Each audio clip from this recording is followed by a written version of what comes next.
Olá, aluno! Eu sou o professor Vinícius Braz, professor de Biologia da Rede Estadual de Ensino. Estou aqui hoje com você, aluno do ensino médio, para a gente dar sequência a mais uma aula do segmento do Enem, na disciplina de Biologia.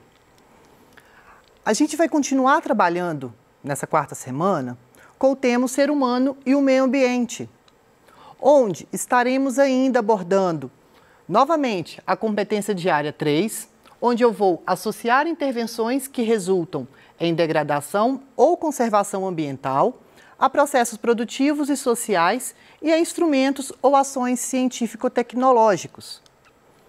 E as habilidades do Enem também continuam as habilidades de ciências da natureza, que são a habilidade 10, que é analisar perturbações ambientais, identificando fontes, transporte e ou destino dos poluentes, ou prevendo efeitos em sistemas naturais, produtivos e sociais. E a habilidade 12, que fala avaliar impactos em ambientes naturais decorrentes de atividades sociais ou econômicas, considerando interesses contraditórios. E na nossa aula de hoje, nós vamos ter dois objetivos, onde vamos identificar, primeiramente, os principais comunidades aquáticas, e depois vamos compreender que a interferência humana no ecossistema pode causar desequilíbrios ecológicos. Na nossa primeira e segunda semana, a gente trabalhou com biomas do Brasil. Na terceira, trabalhamos com os impactos ambientais, causados pela poluição do ar. E hoje vamos trabalhar com o tema água. Nós sabemos que o nosso planeta, ele se chama Terra, mas a maior parte dele é compreendida por água. Terra, mundo das águas. Nós sabemos que a água ela vai ser de grande importância para nós seres vivos. Nós dependemos da água para a sobrevivência. A água é a principal substância química constituinte do nosso corpo, de nós seres humanos e de qualquer ser vivo. E a biodiversidade de um determinado ecossistema ela vai estar diretamente ligada com a disponibilidade de água. Mas como assim vai estar diretamente ligada com a disponibilidade de água? Se eu tenho, então, um ecossistema onde eu tenho muita disponibilidade de água ou uma disponibilidade regular, a minha biodiversidade com certeza vai ser maior. Eu terei maior diversidade de espécies. Agora, se eu estou em um ecossistema onde a disponibilidade de água ela vai ser pouca, não tem como ter vida lá e não tem como ter muita variação de vida. Então, a gente sabe também que a escassez de água, ela vai ser devido a uma ação antrópica. A gente vem falando disso, de ação antrópica ao longo dessas semanas, que vai ser a ação do homem, E essa escassez de água, então, que nós estamos vivendo e a gente tanto ouve falar, acontece devido à ação antrópica. E nós sabemos também que, devido a essas ações, estão ocorrendo desequilíbrios, nos ecossistemas aquáticos. Esses desequilíbrios podem ser falta de disponibilidade de oxigênio, poluição das águas e, com isso, consequentemente, pode mudar teor, pH da água, concentração do oxigênio, igual eu falei, morte dos seres vivos e por aí vai. Isso tudo tem efeito maléfico. E aí, para a gente refletir que antes do tratamento devem ser buscadas alternativas para a preservação da água. O que isso quer dizer? Não adianta nada eu preservar os nossos mananciais, eu preservar os nossos rios, sem antes eu tratar aquilo que já está poluído. Então, essa fala ela é muito pertinente. Primeiramente, eu tenho que tratar aquilo que já está poluído para depois eu pensar em preservação. E com isso, falando de preservação, eu tenho aqui as nossas reservas subterrâneas de água, os famosos aquíferos. No Brasil, existem vários aquíferos, mas dois são de extrema importância, tanto para a gente quanto para o mundo. Primeiro, na região norte, que é o aquífero Alter do Chão, Ele tem capacidade, então, de 86 mil quilômetros cúbicos E 100% desse aquífero ele vai estar em território nacional, tá? E ele é o maior aquífero em território nacional do mundo. Depois nós temos o aquífero Guarani, que vai ter uma capacidade de 45 mil quilômetros quadrados. Quilômetros cúbicos. E 70% dele, do território dele, vai ser no território nacional. Reparem que ele se estende, olha, da região aqui, ó, do centro-oeste do Mato Grosso, até chegar aqui na região sul e passando pelo Uruguai, um pedacinho no Paraguai e a outra parte dele na Argentina. E ele é o segundo maior aquífero do mundo. Gente, preservar os aquíferos. Nós temos aí vários aquíferos no mundo. É o maior do mundo. O Brasil tem água, não precisa de preocupar com isso. Pelo contrário. Para você ter ideia, o aquífero Alter do Chão, ele vai abastecer a região, lá da região de Manaus, tudo e uma boa parte da região norte. Pensa, abastecimento de água de cidades grandes, de boa parte da região norte. E com isso, existem também atividades mineradoras, atividades agropecuárias e tudo mais, onde eu vou lá, drenando esse aquífero de forma irregular e de maneira, muitas vezes, clandestinas, eu posso estar drenando ele, posso estar jogando poluentes, os usos de agrotóxicos e fertilizantes em quantidades avassaladoras, isso tudo gera contaminação da água. E outra coisa, se o meu solo ele está contaminado, provavelmente quando essa água sofrer então esse escoamento até chegar nos lençóis subfreáticos para chegar nos aquíferos, ela provavelmente irá vir contaminada.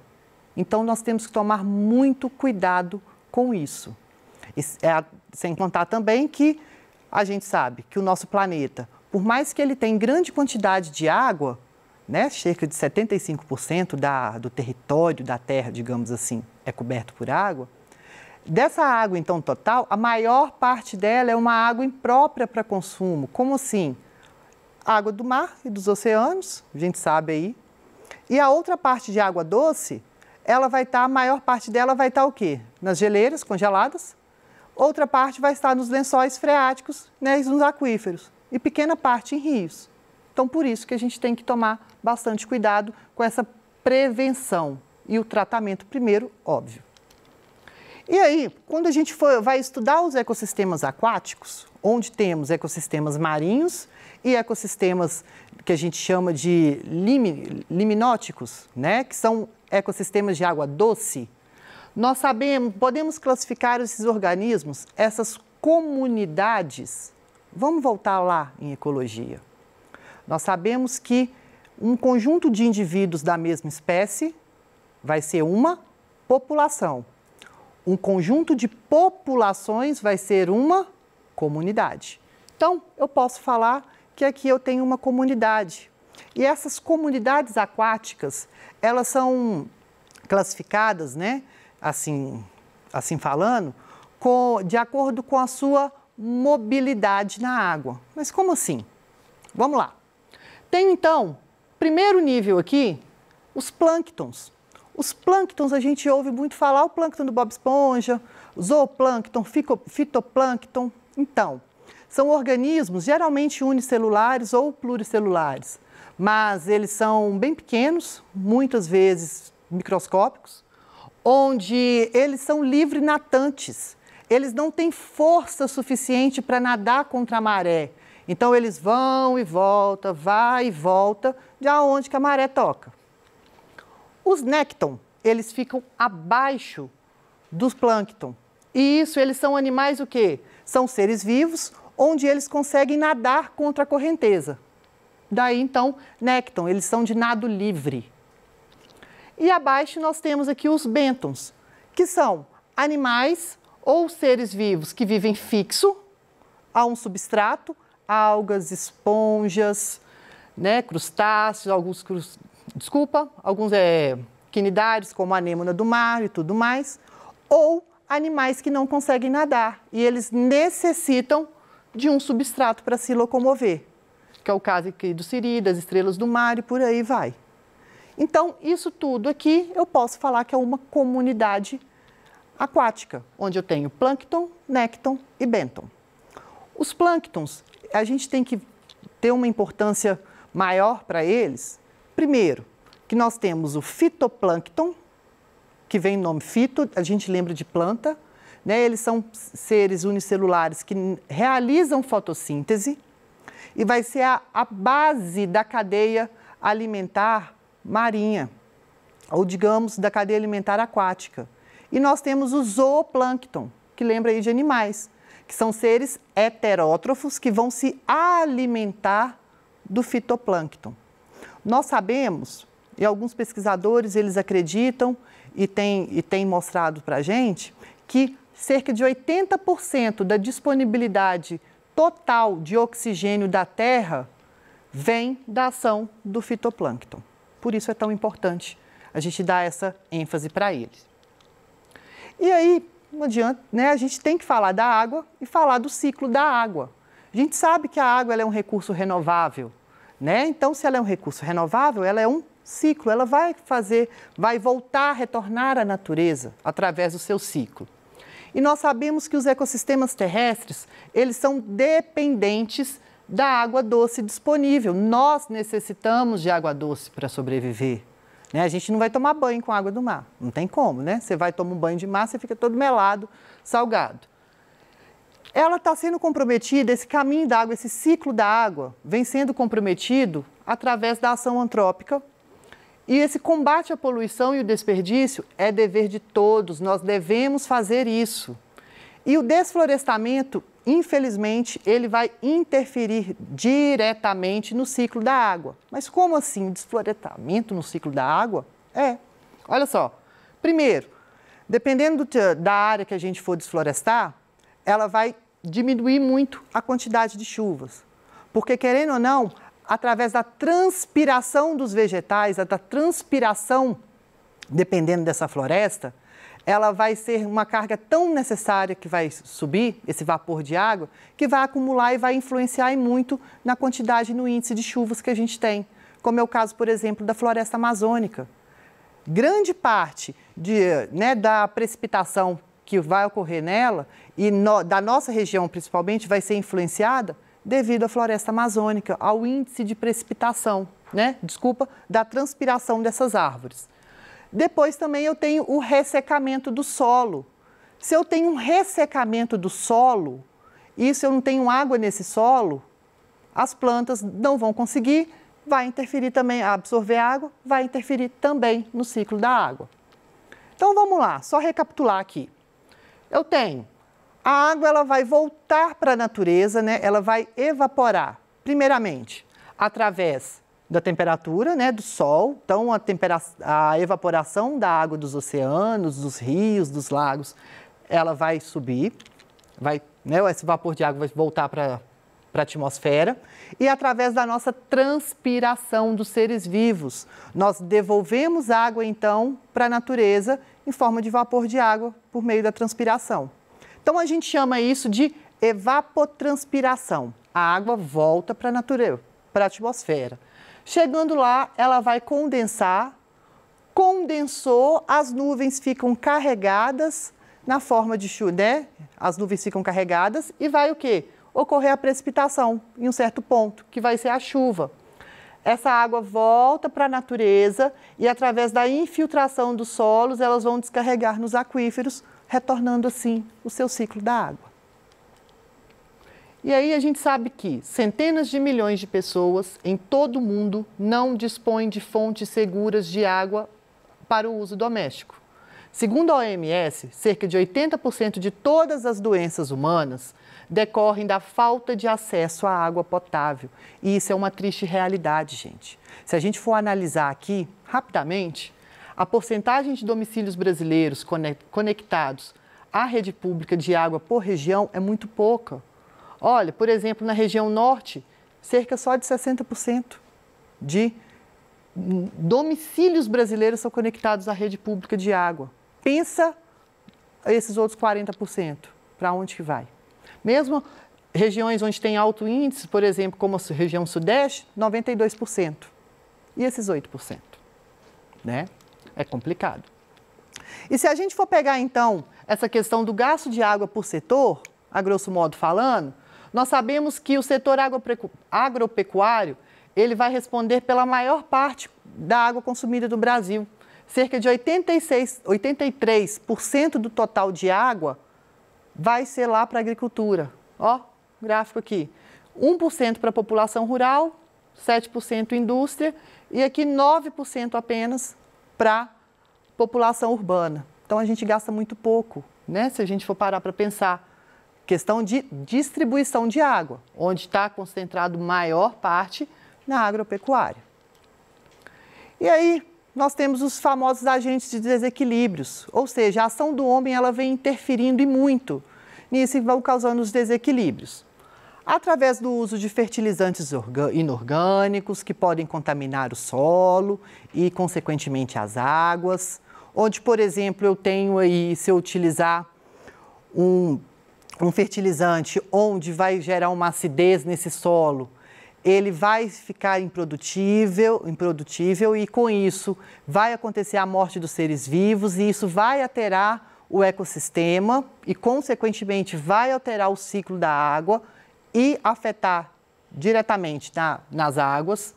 Produtos sintéticos também utilizados, isso é prejudicial, não é muito bom ser utilizados. Quais produtos sintéticos com esses? Agrotóxicos podem ser utilizados e isso vai gerar até problemas para a saúde humana, dependendo do tipo, se ele for jogado na natureza de qualquer forma. Nós temos também a questão da sedimentação dos sedimentos e aí a gente entra na questão da produção de lixo, onde essa produção de lixo, ela causa na gente, então, enchentes, poluição e entupimento de bueiros e por aí vai, que vai contaminar as águas. O garimpo de minerais, primeiro que vai se utilizar essa água para, né, fazer a lixiviação do minério, pode também adicionar, dependendo do tipo de extrativismo, vai acontecer a adição de mercúrio e mercúrio a gente sabe que é um metal tóxico para a gente em grandes quantidades, ocorre a morte de peixes e por aí vai. Nós temos a questão da poluição térmica também, essa questão da evaporação aumentada dessa quantidade de água que temos disponível para nosso uso e a eutrofização, que vai ser um fenômeno que acontece de forma natural, mas vem sendo agravado ao longo do tempo, que eu vou falar aqui agora. Então, aqui eu tenho umas fotos de poluição, de sedimentos aqui em rios, olha os descartes de lixo como que é, esgotos jogados a céu aberto, em rios e lagoas, dependendo, a extração de minério, por aí vai. E aí nós vamos falar do assoreamento, rapidamente, que vai ser o quê? Quando eu tenho o solo, ele vai estar, digamos que ele não vai estar bem compactado, ocorre então essa água, ela vai, água de chuvas ou vento, seja lá, vai levar esse solo para essa margem desse rio e esses sedimentos eles vão depositar no fundo do rio. Aí vai chegar a um certo ponto onde ele pode entupir, né, interromper, digamos assim, esse cursor de água. E isso vem sido muito acontecendo devido ao desmatamento das matas ciliares, que elas vão impedir que isso aconteça. Primeiro, que elas vão formar uma barreira fixa lá. Segundo, que elas vão filtrar, em grande parte, aquilo que chega e não vão conseguir contaminar a água, tá? E a eutrofização, que vai ser o quê?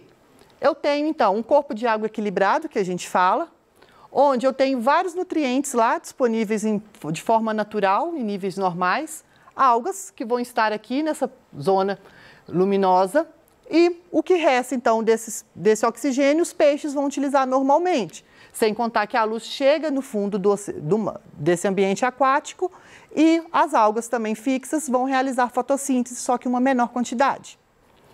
Com isso então, com o excesso de nutrientes, com a poluição e tudo mais, esse excesso de nutrientes vai fazer uma proliferação dessas algas.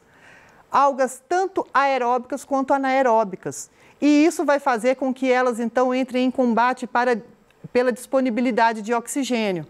Com isso, a multiplicação excessiva gera morte de peixes e pode ficar aquela água toda verdinha quando a gente vê. Aquilo ali é eutrofização. Bem, tem uma questão do Enem, felizmente não vai dar tempo. Fiquem aí para vocês fazerem. Até a próxima!